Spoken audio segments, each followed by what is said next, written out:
What's up, guys, and welcome, Daily Theologians. Wanted to highlight Canada. This article does a really good job of highlighting some of the recent events for potential concern about freedom of speech and religious freedom in Canada and subsequently here in the USA, the United States.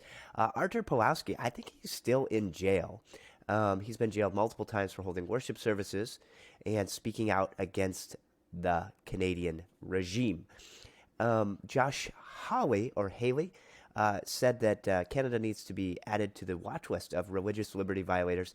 And you remember Tim Stevens and others were arrested. They put a fence around the church and other things. So, I mean, it's been pretty direct. And then the author of this article, I believe his name's Jorge, focuses on the United States. And he says Joe Kennedy, a high school football coach, he was fired. You're not going to believe this. Well, maybe you will. He prayed silently for 30 seconds after a football game, and they fired him. They said that counts as public speech because he's a coach. Can't do it. So he's appealing that. He's been fighting it for years, and it may go to the Supreme Court. This is crazy for kneeling to pray. Separation of church and state is not what people are making it. This is an attack on reality and God. It was meant that coming from the place of London, England, that there would be no state-forced Anglican religion. These were Puritans fleeing for religious freedom and ecclesiological autonomy to be able to worship God rightly without the tradition and things like that. So people that don't understand this are ignorant of history. They're ignorant of reality. They don't understand the Puritans. They don't understand this country. And they see stuff like that, and they say separation. But you can't separate your most closely held spiritual beliefs, spiritual life, from who you are as a person. That, like, you would have to cease to exist. And so this is a different religion. Anyways, that's a bit of a rant.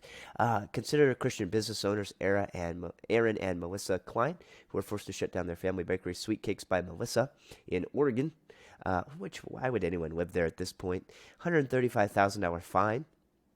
And they declined to create a custom cake for I'm not even going to read that. But basically, it would have coerced them to convey a message contrary to their beliefs. And, they're not angry with those people. It's just you shouldn't have to participate in their religious ceremony because it's contrary to the reality that you believe and what is true, good, and lovely.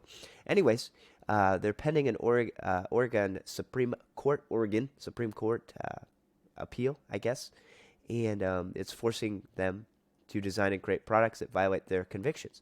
They're not the only ones. Alaska Airlines recently fired people who questioned the Equality Act. Now, the key here is just call the thing the opposite of what it is and then hate people that say, wait a minute, this isn't equality at all, this isn't true.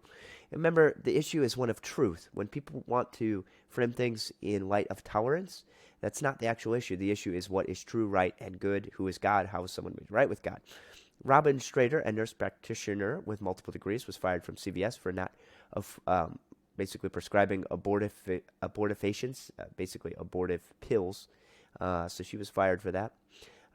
Military heroes, U.S. Navy SEALs, appealing that. And it's still in the works. And then Gail Blair, I remember this one from last year.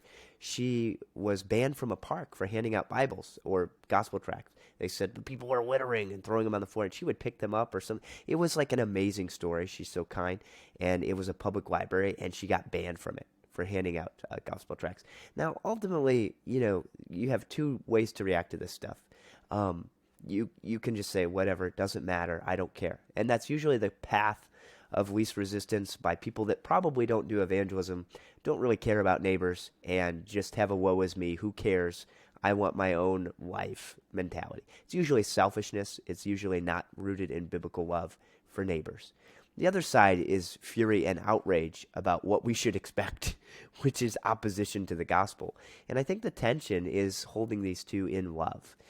Can we lovingly see the blindness of these people that are attacking Christians? And that's where we have to come from a place of love for these people. But we also want to stand up for what is true, right, and good. We don't want to just say, okay, whatever, we just let it go. Don't let it go. It's going to affect your children, your grandchildren. It's going to affect future generations in a very serious way. And it's going to be God's purposes will prevail. Nothing can stand against God. So we're not upset about it. We're not anxious about it. But we're certainly not passive about the reality of what is eroding around us, for the good of neighbors, for the good of the gospel. And I think people that are more engaged in evangelism understand the issues better, because you see the opposition, you see the trends, you see the patterns, and you see the anger. So to avoid that and go, well, it's all going to be okay, doesn't matter, that's foolishness. You need to recognize that persecution and suffering are real, and they're not things that we pursue. They're things that find us.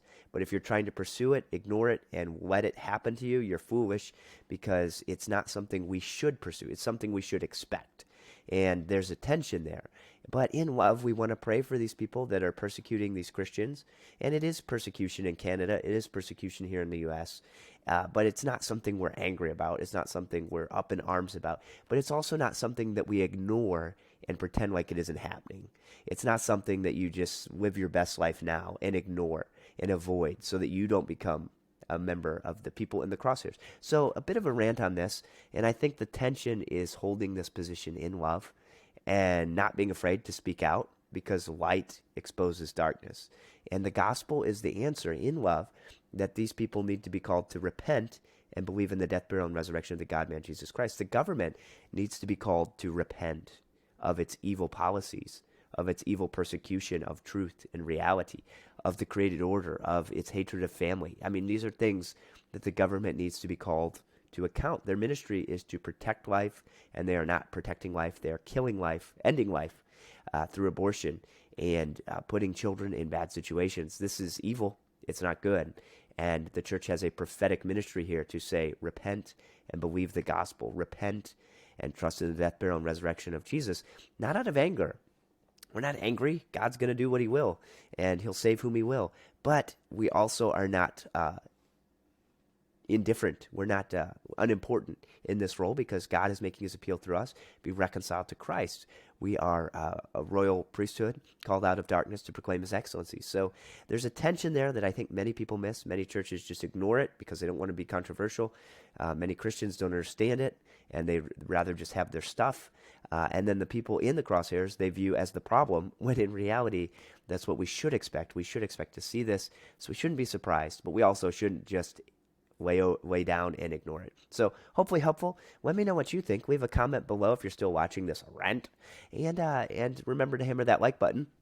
Like the 95 Theses. Thank you so much, and God bless.